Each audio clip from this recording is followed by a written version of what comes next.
दोस्तों, अगर आप BA, BSc, BCom fourth semester के स्टूडेंट हैं तो यह वीडियो आपके लिए बहुत ही इंपॉर्टेंट है, क्योंकि आज की इस वीडियो में हम फिजिकल एजुकेशन एंड योगा अर्थात शारीरिक शिक्षा एवं योग के महत्वपूर्ण प्रश्न एमसीक्यू को लेकर आए हुए हैं, जो कि आपकी परीक्षा के लिए बहुत ही महत्वपूर्ण है। यह पेपर 100 नंबर का होता है, जिसे पास करना अनिवार्य होता है।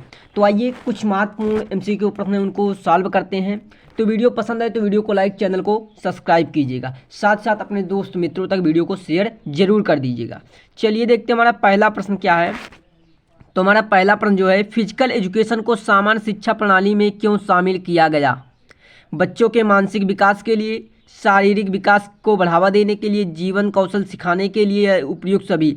तो इसका सही आंसर जो हो जाएगा डी ऑप्शन, उपयुक्त सभी। बच्चों में शारीरिक मानसिक विकास के लिए, शारीरिक विकास बढ़ावा के लिए, जीवन कौशल को सिखाने के लिए, इन सभी बातों को ध्यान में रखते हुए फिजिकल एजुकेशन को सामान्य शिक्षा प्रणाली में लाया गया। ठीक, तो ये लिए इसका उपयुक्त ऑप्शन उपयुक्त सभी होगा, ऑप्शन नंबर डी। ठीक, चलिए अगला प्रश्न देखेंगे। तो अगला प्रश्न हमारा है, फिजिकल एजुकेशन को आमतौर पर कितनी अवधि के लिए पाठ्यक्रम में शामिल किया जाता है? फिजिकल एजुकेशन जो इसको आमतौर पर कितने वर्षों के लिए शामिल किया जाता है? तो 1 वर्ष, 2 वर्ष, 3 वर्ष या फिर हर शैक्षिक वर्ष में? तो इसको हर शैक्षिक वर्ष में शामिल किया जाता है। ठीक, चलिए अगला प्रश्न जो है, अगला प्रश्न है कि भारत में शारीरिक शिक्षा के विकास को कौन सा मंत्रालय नियंत्रित करता है? शिक्षा मंत्रालय, स्वास्थ्य मंत्रालय, खेल मंत्रालय या सांस्कृतिक मंत्रालय? तो देखिए, इसको जो नियंत्रित करता है वो खेल मंत्रालय नियंत्रित करता है। चलिए अगला प्रश्न देखते हैं। तो अगला प्रश्न जो है वह फिजिकल एजुकेशन के शिक्षक को किस प्रकार के प्रशिक्षण की आवश्यकता होती है? खेल कूद में अच्छा प्रदर्शन, दूसरा शारीरिक शिक्षा में डिग्री, मनोविज्ञान में विशेषज्ञता या उपयुक्त सभी? तो इसका सही आंसर हो जाएगा शारीरिक शिक्षा में डिग्री होनी चाहिए। अगला प्रश्न जो है वह है कि खेल और फिजिकल एजुकेशन के माध्यम से समाज में क्या संदेश जाता है? प्रतिस्पर्धा और संघर्ष की भावना, सहयोग और टीम वर्क की भावना, शारीरिक शिक्षा का महत्व, केवल मनोरंजन? तो इसका सही आंसर जो हो जाएगा सहयोग और टीम वर्क की भावना समाज में एक संदेश जाता है। अगला प्रश्न देखते हैं। तो अगला प्रश्न जो है वह फिजिकल एजुकेशन में कौन से कौशल विकसित होते हैं? नेतृत्व क्षमता, समय प्रबंधन, टीम वर्क और सहयोग, सभी, उपयुक्त सभी? तो फिजिकल एजुकेशन में ये सभी कौशल विकसित होते हैं, इसलिए उपयुक्त सभी इसका राइट आंसर हो जाएगा।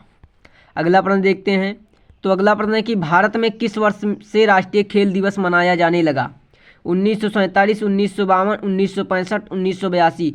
तो 1952 इसका बिल्कुल राइट आंसर हो जाएगा। 1952 ईस्वी से राष्ट्रीय खेल दिवस मनाया जाने लगा। ठीक, चलिए अगला प्रश्न देखते हैं। अगला प्रश्न हमारा, भारत में राष्ट्रीय खेल संघ का गठन कब हुआ था? 1947, 1950, 1962, 1975? तो इसका राइट आंसर हो जाएगा 1950 ईस्वी में भारत में राष्ट्रीय खेल संघ का गठन हुआ था। चलिए अगला प्रश्न देखते हैं। तो अगला प्रश्न जो हमारा है वो है, फिजिकल एजुकेशन में छात्रों की कितनी आयु के लिए शारीरिक गतिविधियां आवश्यक होती हैं? 3 से 6 वर्ष, 6 से 12 वर्ष, 12 से 18 वर्ष, उपयुक्त सभी? तो इसका सही आंसर हो जाएगा उपयुक्त सभी। ठीक, चलिए आगे के प्रश्न को देखते हैं। तो अगला प्रश्न है कि भारत में पहला फिजिकल एजुकेशन संस्थान कहाँ स्थापित हुआ? पुणे में, दिल्ली में, चेन्नई में, कोलकाता में? तो भारत में पहला फिजिकल एजुकेशन जो स्थापित हुआ था वो पुणे में स्थापित हुआ था। ठीक, चलिए अगला प्रश्न देखते हैं। अगला प्रश्न जो है हमारा वो है कि फिजिकल एजुकेशन में सबसे प्रमुख क्रीड़ा गतिविधि क्या है? तैराकी है, दौड़ है, फुटबॉल है, क्रिकेट है? तो इसका सही आंसर जो हो जाएगा दौड़ है। ठीक, दौड़। चलिए अगला प्रश्न जो है कि किस खेल को ओलंपिक में पहली बार 1896 में शामिल किया गया था? किस खेल को ओलंपिक में पहली बार 1896 में शामिल किया गया था? बास्केटबॉल को, बैडमिंटन को, क्रिकेट को, एथलेटिक्स को? तो एथलेटिक्स को पहली बार शामिल किया गया था 1896 में। ठीक, ओलंपिक खेल में। चलिए अगला प्रश्न देखते हैं। तो अगला प्रश्न हमारा है कि फिजिकल एजुकेशन से बच्चों को कौन से गुण विकसित होते हैं? फिजिकल एजुकेशन से बच्चों के कौन से गुण विकसित होते हैं? आत्मनिर्भरता, मानसिक स्फूर्ति, टीम भावना, उपयुक्त सभी? तो उपयुक्त सभी ये सारे गुण उनके अंदर विकसित होते हैं। ठीक, अगला प्रश्न देखते हैं। तो अगला प्रश्न है कि या फिजिकल एजुकेशन का स्वास्थ्य पर क्या प्रभाव पड़ता है? फिजिकल एजुकेशन का स्वास्थ्य पर क्या प्रभाव पड़ता है? या शरीर को सक्रिय और फिट रखता है, या हृदय को, फेफड़ों की कार्य प्रणाली में सुधार करता है, या मोटापे को नियंत्रित करता है, या उपयुक्त सभी? तो उपयुक्त सभी रूप से ये स्वास्थ्य पर प्रभाव डालता है। ठीक, तो डी ऑप्शन बिल्कुल राइट होगा। अगला प्रश्न है कि फिजिकल एजुकेशन से मानसिक स्वास्थ्य पर क्या लाभ होता है। फिजिकल एजुकेशन से मानसिक स्वास्थ्य पर क्या लाभ होता है। तनाव और चिंता कम करना, आत्मश्वासन बढ़ाना, बेहतर नींद प्राप्त करना, उपयुक्त सभी। तो इसका सही आंसर हो जाएगा उपयुक्त सभी, उपयुक्त सभी। डी ऑप्शन बिल्कुल राइट होगा। अगला प्रश्न चलिए देखते हैं। तो अगला प्रश्न है अगला प्रश्न वो है फिजिकल एजुकेशन बच्चों में क्या महत्वपूर्ण कौशल विकसित करता है। मानसिक लचीलापन, शारीरिक सहन शक्ति, सकारात्मक सोच, उपयुक्त सभी। तो ये सारे गुण क्या होते हैं, उत्पन्न करते हैं, महत्वपूर्ण कौशल विकसित करते हैं। ठीक, तो डी ऑप्शन बिल्कुल राइट होगा। अगला प्रश्न है फिजिकल एजुकेशन में सबसे अधिक महत्व किसके लिए है। व्यक्तित्व का विकास, केवल फिटनेस, केवल प्रतिस्पर्धा, केवल खेल और मनोरंजन। तो व्यक्तित्व का विकास। ठीक, चलिए अगला प्रश्न देखें। तो अगला प्रश्न वो है फिजिकल एजुकेशन के माध्यम से बच्चे क्या सीख सकते हैं। फिजिकल एजुकेशन के माध्यम से बच्चे क्या सीख सकते हैं। प्रतियोगिता में जीतने की भावना, टीम वर्क और सहयोग, सिर्फ खेलों के नियम, उपयुक्त सभी। तो टीम वर्क और सहयोग की भावना ये सीख सकते हैं, टीम वर्क और सहयोग सीख सकते हैं। अगला प्रश्न है कि फिजिकल एजुकेशन का क्या प्रभाव पड़ता है। मानसिक रूप से स्वस्थ रखता है, शरीर को चुस्त और तंदुरुस्त रखता है, सामाजिक सशक्तिकरण में मदद करता है, उपयुक्त सभी। तो उपयुक्त सभी इसका बिल्कुल राइट आंसर हो जाएगा, डी ऑप्शन उपयुक्त सभी। अगला प्रश्न देखेंगे। अगला प्रश्न वो है कि किस वर्ष ओलंपिक खेलों की शुरुआत हुई थी। 1890, 1896, 1900 या 1920। तो 1896 ईस्वी में ओलंपिक खेल की शुरुआत हुई थी। ठीक, ओलंपिक खेल की शुरुआत हुई थी। चलिए अगला प्रश्न देखते हैं। तो अगला प्रश्न हमारा है वो है फिजिकल एजुकेशन में किस खेल का प्रशिक्षण विशेष रूप से दिया जाता है। बास्केटबॉल का, फुटबॉल का, टेबल टेनिस का, उपयुक्त सभी का। तो उपयुक्त सभी इन खेलों का प्रशिक्षण विशेष रूप से दिया जाता है। ठीक, चलिए अगला प्रश्न देखते हैं। तो अगला प्रश्न है फिजिकल एजुकेशन का समग्र उद्देश्य क्या होता है। फिजिकल एजुकेशन का समग्र उद्देश्य क्या होता है। केवल खेलों की जानकारी देना, शारीरिक गतिविधियों को बढ़ावा देना, केवल मानसिक विकास करना, शारीरिक और मानसिक विकास दोनों करना। तो इसका सही आंसर हो जाएगा शारीरिक और मानसिक विकास दोनों, शारीरिक और मानसिक विकास दोनों। चलिए अगला प्रश्न देखते हैं। अगला प्रश्न वो है फिजिकल एजुकेशन में शारीरिक गतिविधियाँ क्यों महत्वपूर्ण है। फिजिकल एजुकेशन में शारीरिक गतिविधियाँ क्यों महत्वपूर्ण है। शरीर ताकत बढ़ाने के लिए, समग्र स्वास्थ्य में सुधार करने के लिए, केवल मांसपेशियों को मजबूत करने के लिए, मानसिक तनाव को कम करने के लिए। तो इसका सही आंसर है समग्र स्वास्थ्य में सुधार करने के लिए। क्या, समस्त स्वास्थ्य में सुधार करने के लिए। अगला प्रश्न देखेंगे। तो अगला प्रश्न हमारा है वो है फिजिकल एजुकेशन और खेलों से जीवन में कौन सा पहलू सुधरता है। फिजिकल एजुकेशन और खेलों से जीवन में कौन सा पहलू सुधरता है। जीवन शैली और आदतें, शारीरिक और मानसिक स्वास्थ्य, समय प्रबंधन या उपयुक्त सभी। तो इसका सही आंसर हो जाएगा डी ऑप्शन उपरोक्त सभी। ठीक, अगला प्रश्न है कि फिजिकल एजुकेशन में किस प्रकार की खेल कक्षाएं प्रदान की जाती हैं। व्यक्तिगत खेल, टीम खेल, दोनों प्रकार के खेल, केवल दर्शक खेल। तो इसका सही आंसर हो जाएगा दोनों प्रकार के खेल। ठीक, चलिए अगला प्रश्न देखते हैं। अगला प्रश्न है फिजिकल एजुकेशन में विद्यार्थियों के विकास को मापने के लिए किस पैमाने का उपयोग किया जाता है। खेलों की मानसिकता, शारीरिक स्वास्थ्य प्रशिक्षण, शैक्षिक ग्रेड, उपयुक्त सभी। तो बी ऑप्शन शारीरिक स्वास्थ्य और प्रशिक्षण इसका सही आंसर हो जाएगा, शारीरिक स्वास्थ्य एवं प्रशिक्षण। अगला प्रश्न है कि फिजिकल एजुकेशन में खेलों के अलावा कौन सी गतिविधियां शामिल हैं। योग और ध्यान, फिटनेस प्रशिक्षण, मोटर कौशल या उपयुक्त सभी। तो डी ऑप्शन उपयुक्त सभी राइट आंसर हो जाएगा। अगला प्रश्न है कि फिजिकल एजुकेशन से विद्यार्थियों में कौन से गुण विकसित होते हैं। फिजिकल एजुकेशन से विद्यार्थियों में कौन से गुण उत्पन्न होते हैं। टीम वर्क और सहन शक्ति, आत्मविश्वास और नेतृत्व कौशल, अनुशासन और समय प्रबंधन, उपयुक्त सभी। तो उपयुक्त सभी ये सारे गुण विकसित होते हैं फिजिकल एजुकेशन से। ठीक, चलिए अगला प्रश्न देखते हैं। तो अगला प्रश्न है फिजिकल एजुकेशन विद्यार्थियों में कौन सी मानसिक क्षमताएं विकसित करता है। रचनात्मक सोच, त्वरित निर्णय लेने की क्षमता, संघर्ष समाधान कौशल या उपयुक्त सभी। तो इसका सही आंसर हो जाएगा उपरोक्त सभी। इसका डी ऑप्शन बिल्कुल राइट होगा। अगला प्रश्न देखेंगे। तो अगला प्रश्न हमारा वो है फिजिकल एजुकेशन में किस खेल में सबसे अधिक मानसिक ध्यान की आवश्यकता होती है। क्रिकेट में, बैडमिंटन में, योग और ध्यान में, फुटबॉल में। तो इसका योग और ध्यान में सबसे ज़्यादा मानसिक ध्यान की आवश्यकता पड़ती है। अगला प्रश्न देखेंगे। अगला प्रश्न हमारा जो है वो क्या है, वो है फिजिकल एजुकेशन और खेलों के माध्यम से समाज में क्या संदेश जाता है। प्रतिस्पर्धा में जीतने की भावना, शारीरिक रूप से फिट रहने का महत्व, आत्मविश्वास और टीम भावना, उपयुक्त सभी। तो उपयुक्त सभी इसका राइट आंसर हो जाएगा डी ऑप्शन, उपयुक्त सभी।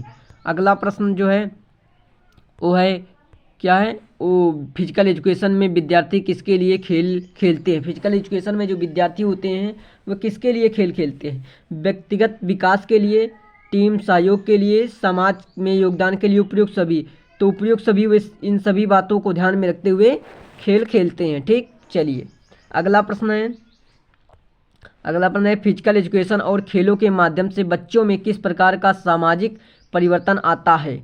वे समर्पण और प्रयास को समझते हैं, वे सहनशीलता और सहयोग का अभ्यास करते हैं, वे प्रतिस्पर्धा और खेल भावना को समझते हैं। उपयुक्त सभी। तो उपयुक्त सभी इसका बिल्कुल राइट आंसर हो जाएगा डी ऑप्शन, उपयुक्त सभी।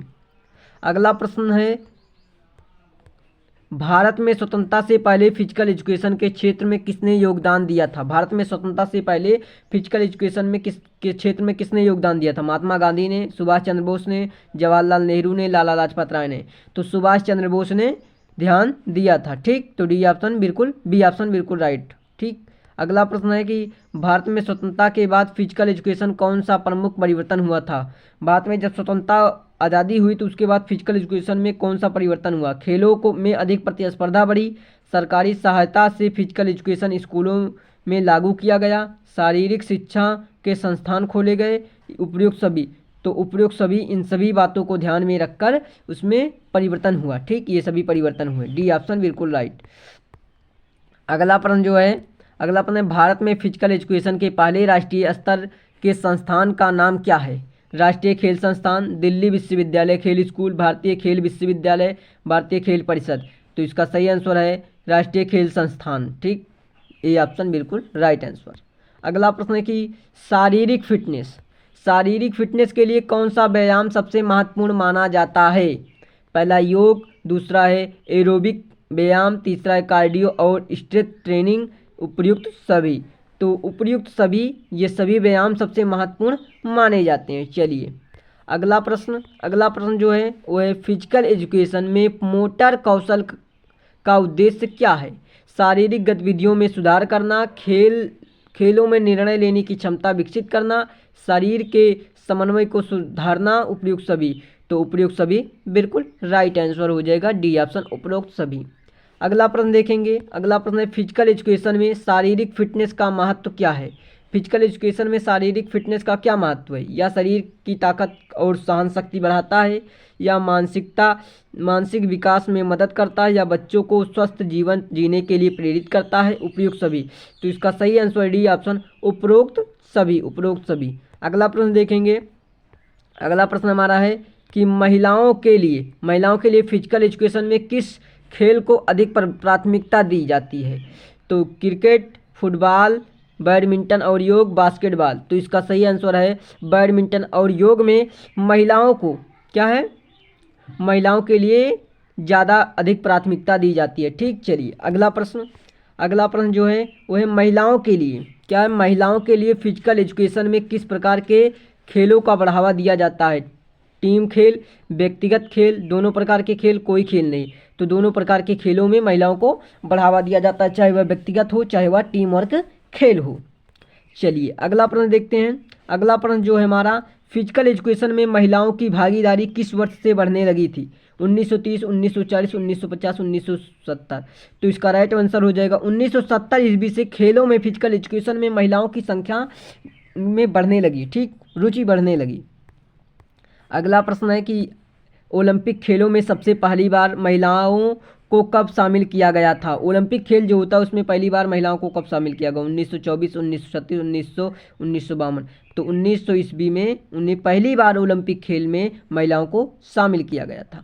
अगला प्रश्न जो है वो है कि किस वर्ष ओलंपिक खेलों में पहले शामिल किया गया था। किस वर्ष को ओलंपिक खेलों में सब में पहले शामिल किया गया था। क्रिकेट को, एथलेटिक्स को, फुटबॉल को, बैडमिंटन को, तो कि सबसे पहले किस चीज़ को शामिल किया गया? तो सबसे पहले एथलेटिक्स को शामिल किया गया था ओलंपिक खेल में। ठीक, चलिए अगला प्रश्न जो हमारा फिजिकल एजुकेशन, क्या है? फिजिकल एजुकेशन के क्षेत्र में जो सबसे महत्वपूर्ण अंतर्राष्ट्रीय घटना है वह क्या है?